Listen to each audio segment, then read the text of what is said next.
A new feature of the Mill History Talk podcast, which will be a regular feature of this podcast moving forward, will be book reviews of books that the podcast believes are worth your valuable time to read. The selected books will be a combination of classics of military history, must-read books about today's most important military affairs issues, and an eclectic group of new and old favorites, which Mill History Talk thinks are worth sharing with you.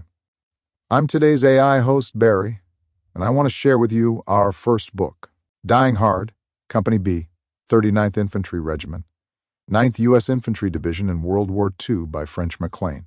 Published by Schiffer Publishing in 2024, Dying Hard is a meticulously researched and emotionally resonant tribute to the soldiers of Company B, 39th Infantry Regiment, 9th Infantry Division during World War II. Authored by retired U.S. Army Colonel French MacLean, a West Point graduate and prolific military historian with over a dozen works on World War II, the Waffen-SS, and military justice. This book marries his scholarly acumen with an intensely personal narrative. MacLean's father, Private Myron MacLean, served in the very unit he chronicles. This familial connection informs the text throughout, providing motivation and a powerful emotional through line that enhances the book's depth and immediacy. The book's thesis is clear and poignant. In the vast machinery of global conflict, it is the experiences of individual soldiers that convey the true cost and character of war.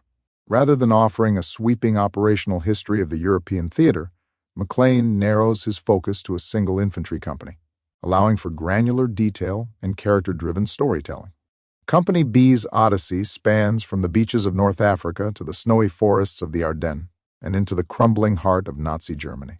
This microhistorical approach transforms the company's experience into a representative narrative of the American infantryman's burden during World War II. Through this lens, MacLean engages themes of endurance under fire, psychological and physical attrition, the bonds of comradeship, and the ultimate sacrifices made by citizen soldiers thrust into hellish combat. The strength of Dying Hard lies in its depth of research. MacLean employs a wealth of primary sources: wartime letters, official unit histories, after-action reports, personal diaries, and interviews with surviving Company B veterans. His access to archival material and personal recollections enables him to construct a historically rigorous and emotionally compelling narrative. The voices of the men who lived through these events are preserved and respected, lending authenticity and immediacy to the prose. Readers are not merely informed of Company B's ordeals, they are immersed in them, from the tension of waiting for dawn to break before an assault to the horror of watching comrades fall during a firefight. Visual aids such as photographs and maps effectively supplement the narrative, aiding the reader in understanding the geography of battle and the personalities involved. Stylistically, MacLean writes with clarity and precision, making the book accessible to military professionals and general readers alike. His prose is crisp without being clinical, evocative without being sentimental. He manages to convey the brutality and chaos of war without resorting to melodrama or sensationalism, a difficult balance to strike in combat literature. However, readers unaccustomed to tactical-level military writing or unfamiliar with unit organization might occasionally need to slow down to absorb the detail fully. The laser-like focus on one company may also leave some readers wishing for a broader operational context or more engagement with enemy actions.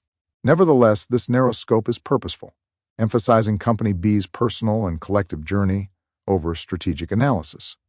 One of the book's finest achievements is its ability to humanize the war.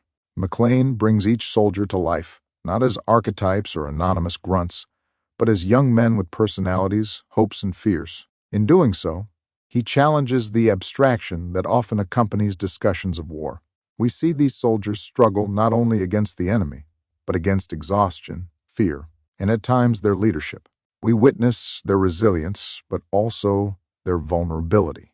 The cumulative effect is a book that is not merely informative, but moving. That said, the book does not emphasize the German or Allied perspectives.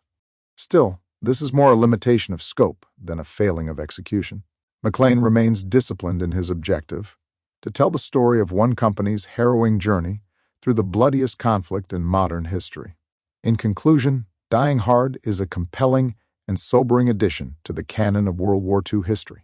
It is ideally suited for military professionals, junior officers, NCOs, and students of leadership who seek to understand combat at the most fundamental human level.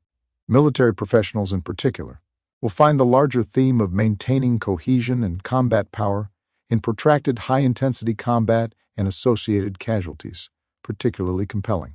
While general audiences may find parts of it dense or demanding, those with even a passing interest in military history will find it well worth the investment of time and money. As both a tribute to the fallen and a resource for understanding the psychological and physical realities of intense close combat, Dying Hard is a valuable and unforgettable read. Its best use lies in professional military education and as a case study in the cost of infantry combat, leadership under fire, and the enduring resilience of the American soldier. Mill History Talk strongly recommends making Dying Hard part of your reading list, and for you soldiers out there, part of your professional library.